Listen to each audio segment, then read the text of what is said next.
I'm here to testify of what the Lord has done in my life. Holy Spirit, give me the words. So He's definitely pulled me out of the pit of hell is what I would call it, for sure. I was, for a long time, I was addicted to opiates. Started with pain pills, pain doctor, went to heroin, and then went to fentanyl. Technically shouldn't be standing here to tell my story, but the Lord had different plans. The last time I smoked fentanyl, I OD'd on it and was out for 3.5 hours, and the Lord woke me up. The Lord woke me up.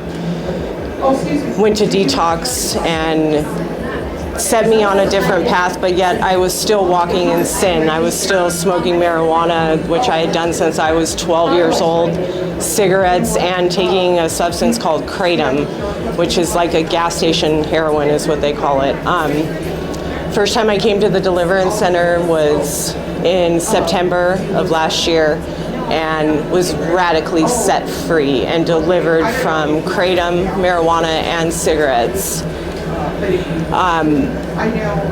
Since then, like, the Lord has just He's given me a new purpose, and I couldn't have done it without Him. Like I said, I've been smoking marijuana since I was 12.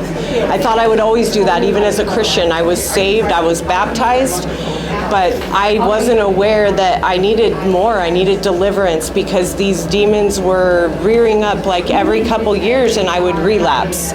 So when I came here to the Deliverance Center the first time, I got a little scared, and I was trying to hit the door, and Michael Carter met me at the door, and next thing you know, I was up front getting anointed and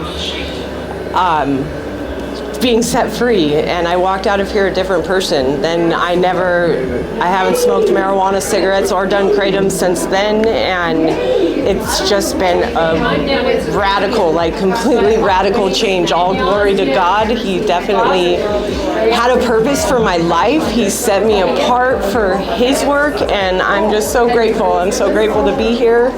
I'm so grateful to share, and just all glory to God. All glory to God. That's a little snippet. It all started with rejection, and I've been set free from the spirit of rejection. It's kind of like an onion. You just peel back the layers, and the Lord reveals things to you as you go, and He just continues to set you more free.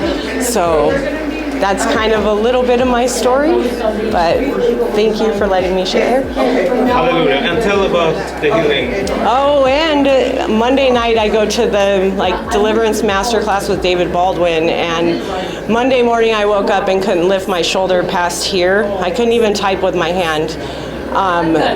They prayed over me, David Baldwin did, and the class, and it's like, why your circle, I think, matters so much, because the faith of the people around you, even if you don't have enough right now, the faith of the ones that you hang out with can be like the whole class. It was just, the Lord healed me in that moment. Now I have full motion. I can worship again.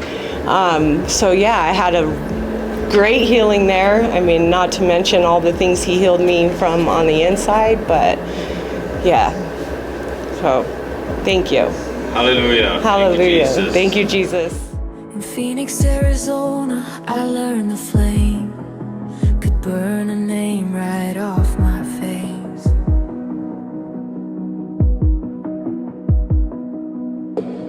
Heroin nights and fentanyl rain, meth in the mirror, calling me fate.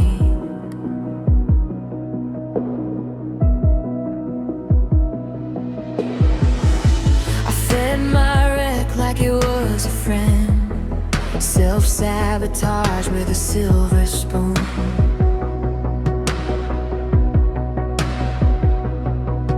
Rejection sat in the passenger seat,